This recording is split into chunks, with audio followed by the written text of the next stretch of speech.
And I would straight up and look you in the face and tell you that binge drinking probably has less of an impact than playing video games. My name is Val, and I'm an ex-gamer with 30 years of gaming experience. And now, I will tell you exactly what will happen if you follow the path of gaming. The reason why video games are going to stop you from being successful is not the games itself. Because for the longest time, I've thought to myself, hey, I can just play video games on the weekend, or I can play it 1 to 2 hours when I get done with work. No, that's not how it works. You can't play them at all. At first, you will not notice that anything is wrong, because you are being provided for by your family. You have plenty of free time and few responsibilities, and your interests concern mainly fun and entertainment. And probably you think that this carefree life will last forever? Now you young gamers, 8 years old, 12 years old, 16 years old, listen. Time will go by, and it will go by fast. I'm sure you've seen a person play World of Warcraft for 12, 14 hours straight, but then they can't sit down and learn something new that will improve their lives immensely, and they'll keep playing World of Warcraft even when they know it's hurting their lives and actually making their lives worse. How your brain works is it's always going to be trying to figure out problems that it believes are going to give it dopamine releases. And it's going to sit there and work on those problems when you're in the shower. It's going to sit there and work on those problems when you're going to bed. It's going to work on those problems when you're not even thinking about your problems in your subconscious. Have you ever done something for a hard time, worked really, really hard on it, then you stopped for 2 days, and then you had a brilliant, more creative strategy just come to you naturally? Your brain is always working and gnawing on the problems you present to it. So if you're playing video games, your brain doesn't have context, so it doesn't realize you're sitting in front of a computer screen playing World of Warcraft. It says, the thing you're doing right here, this is the most satisfying thing you could ever do in your life. This is the best place we can get ones, so we're going to optimize for this. How can we optimize to be better at this and maximize ones? And so what it's going to do, if you've ever played World of Warcraft, if you've ever played any video game you're addicted to, you know that when you put the controller down, you're still thinking about it for about 2 to 3 hours. And then throughout the week, if you're at work, it's still thinking about it in the back of your head. When you're in the shower, you're thinking about, how can I get that next epic item in Molten Core? I can tell you this. I tried to play WoW Classic. I'm sitting around constantly in the shower thinking about how to get my Warlock shoulders for Molten Core to increase my base stats. You see how disturbing that is? Because first off, my brain is completely focused on problem solving around a problem that will bring nothing to my life. When you set a specific time when you plan to stop playing a video game and start doing something important for you, and very often you can decide, well, I'll just finish this moment, I'll just complete this process. This specific time passes by, and at this moment you break your promise. I'm sure you've probably beaten a video game that you invested months into, and then it gives you nothing. I remember when I beat Breath of the Wild, I was riding around in the motorcycle at the end after, I don't know, like 150 hours, 200 hours invested. And I'm like, this is it. And I turned off my Switch and had nothing to show for it. And so that's why you can't play video games. It hijacks your subconscious. It hijacks your thinking. Discipline is not a constant value. It can grow when you keep your promises made to yourself, or it becomes weaker every time you break your promises. If you're going out and partying all the time, at least during the week, you're only thinking about business. You're not going to be thinking about partying 24/7. If you like to eat cake all the time, you'll eat cake and then you're done with it. If you like watching tons of TV, at least when you turn the TV off, you're probably not sitting around thinking about Family Guy 24/7. Video games is one of the few things you can ever do that will be more engaging than anything you can do in life, and simulates accomplishment, simulates growth in a way that gives your brain massive ones, and your brain can't see the context, and it makes you think about it all the time. In each of you, I see myself being a kid who was full of bright dreams, hopes and expectations, who wanted to make good for this world, but who was not aware of the consequences and chose the wrong path, the path of gaming. Don't make my mistakes. Don't let this virtual world deceive you. Don't waste your time on illusions. And if for some reason you chose the wrong path, get back on the right track. Put video games aside and get back on your way to freedom. Once upon a time, I lived and worked in China. I sat down and had a conversation with a complete stranger a white Canadian who had himself been living and working in China for many years. The experience of going from poverty in Canada to success and relative affluence in China affects the male ego in a peculiar way. The effect of going from being small in Canada to being tall in China can affect the male ego in a peculiar way. And a lot of these guys, it was very difficult for them to find a girlfriend when they were in Canada.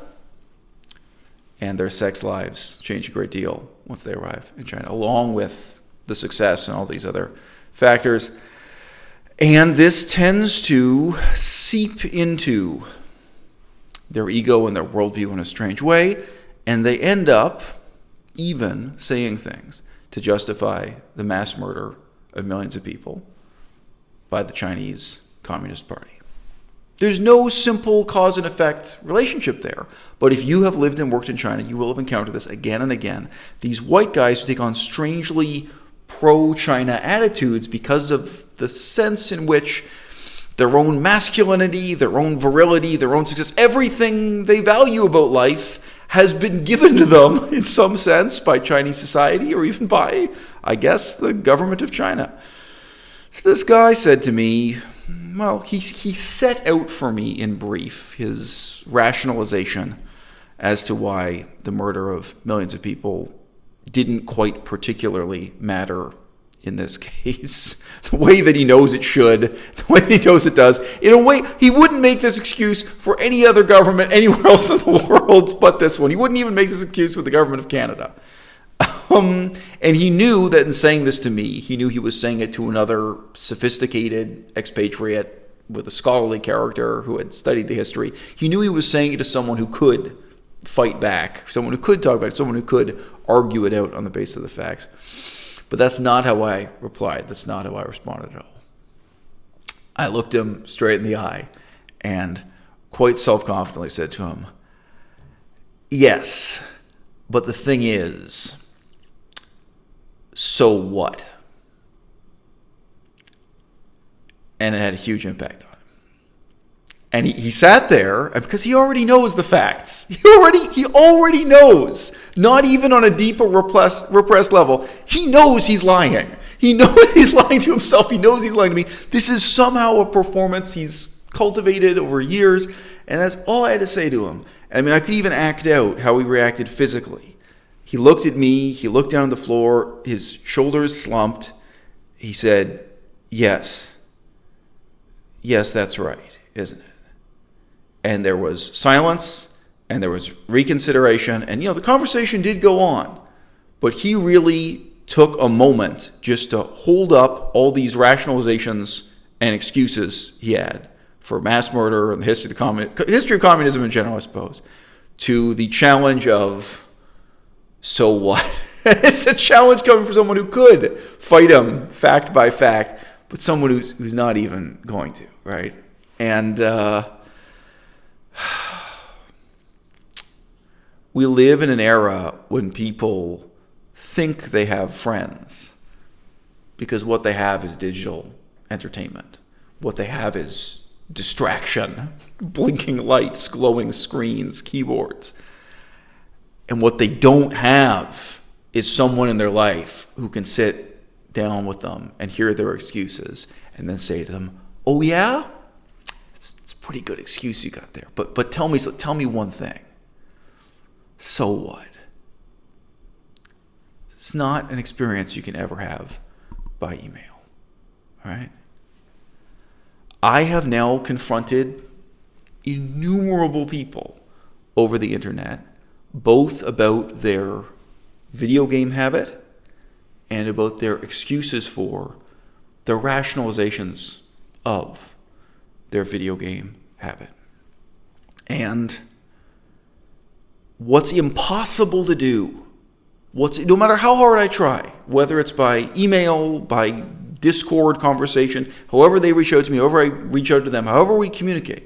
And, I'll just mention, a lot of these people do send me abusive, insulting, hateful messages. Some of them I've posted on the internet. Some of them have some instructive value. Some of them have some entertaining value. But the insulting, entertaining side of it, put to one side. What's so hard to do is just to get them to pause and consider seriously what they themselves have said to me. Where it's like, I don't even have to refute what you're saying here. I just need to get you to listen to yourself. I need to get you to think through the implications of the excuses that you're giving me.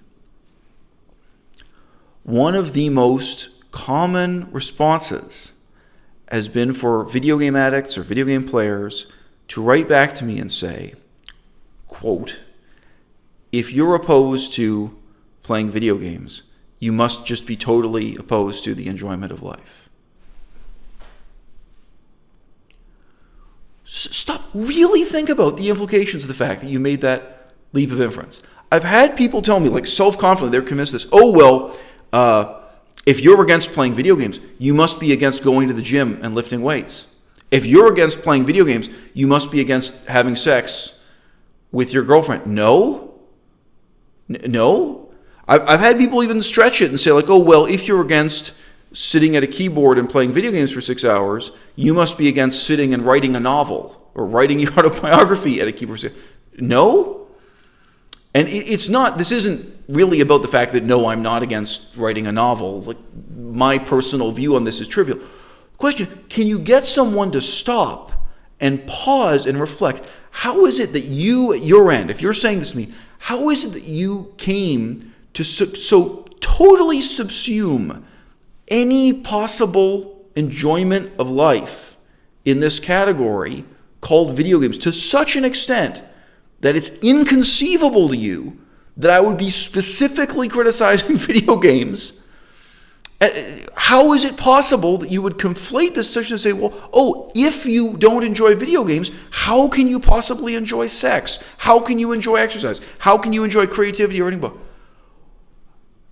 Do you yourself not see the unbelievable red flag here about the role video games have taken in your life? I had one guy writing to me. I think he was lying about this. He wrote to me at some length and with passion, and he was insulting me.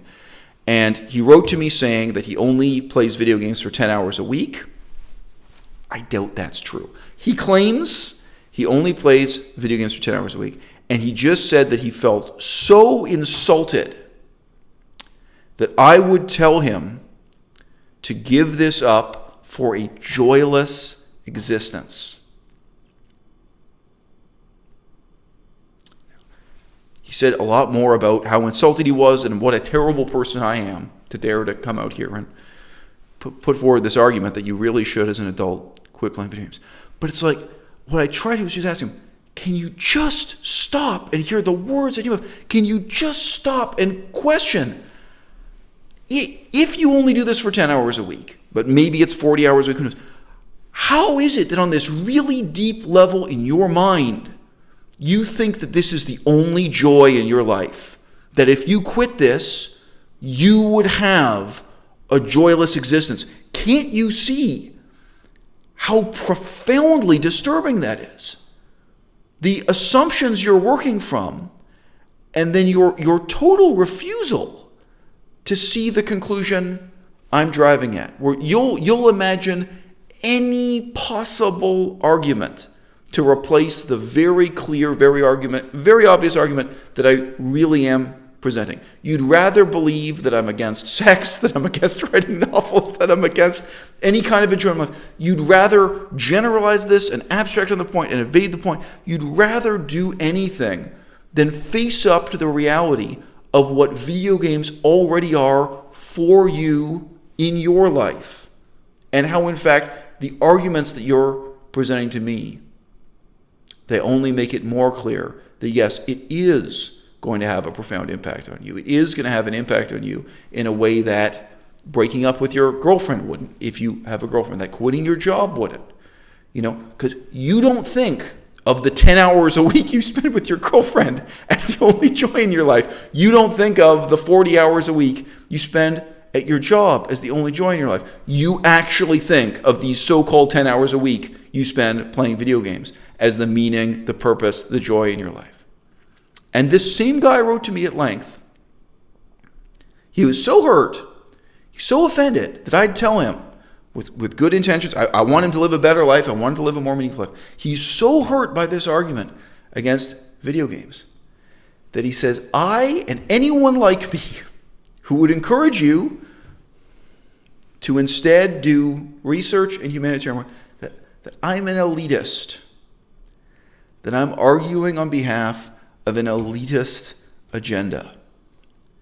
And again, like there's no way to have this meaningful interaction through a keyboard or through a screen. Just like that guy I met in China and challenging him on his excuses for mass murder, genocide, whatever you want to say. That challenge had to be face to face. It had to be man to man, if you like. Okay?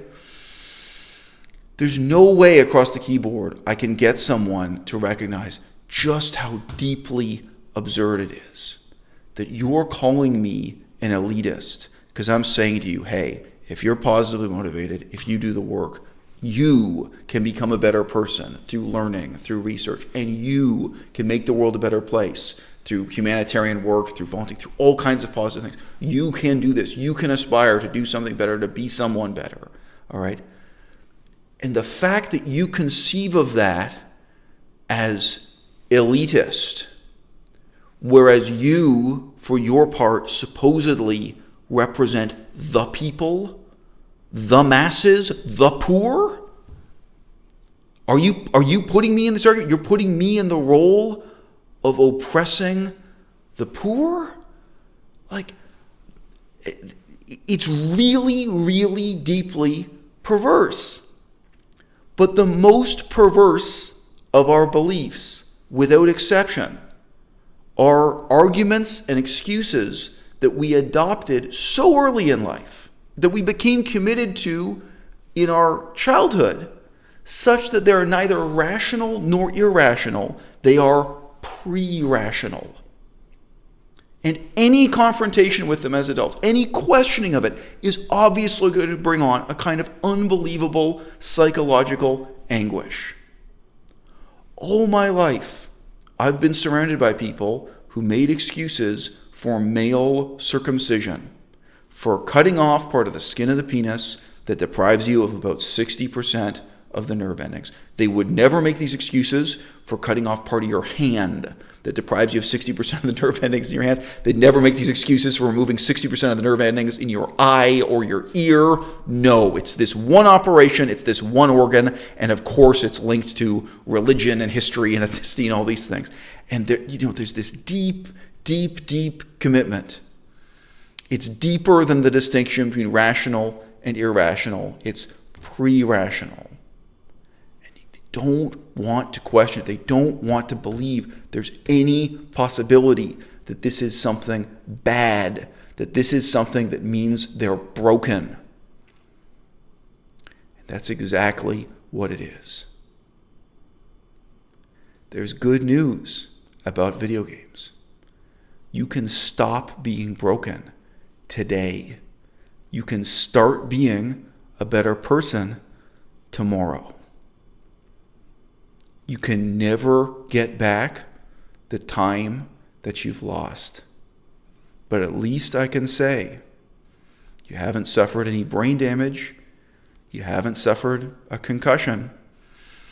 You haven't lost the nerve endings in your hand or your ear or your eye or anywhere else. But what you're going to have to do is challenge yourself to re-examine these really deep assumptions about the meaning of your life and the motivation that leads you to choose reality over fantasy.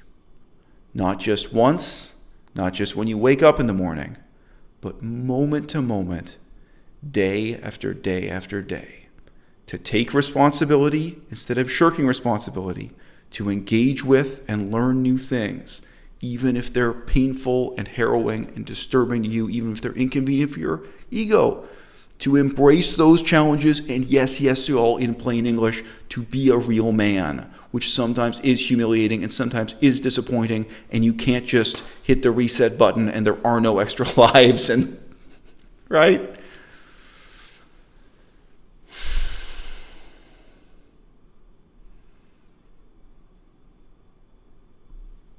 It's one thing to learn that you're no good at a particular video game, because you can try another one and you can buy another one.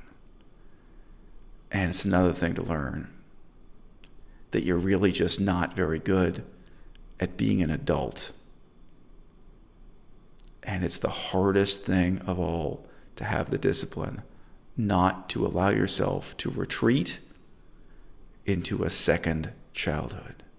Dun, dun, dun, dun.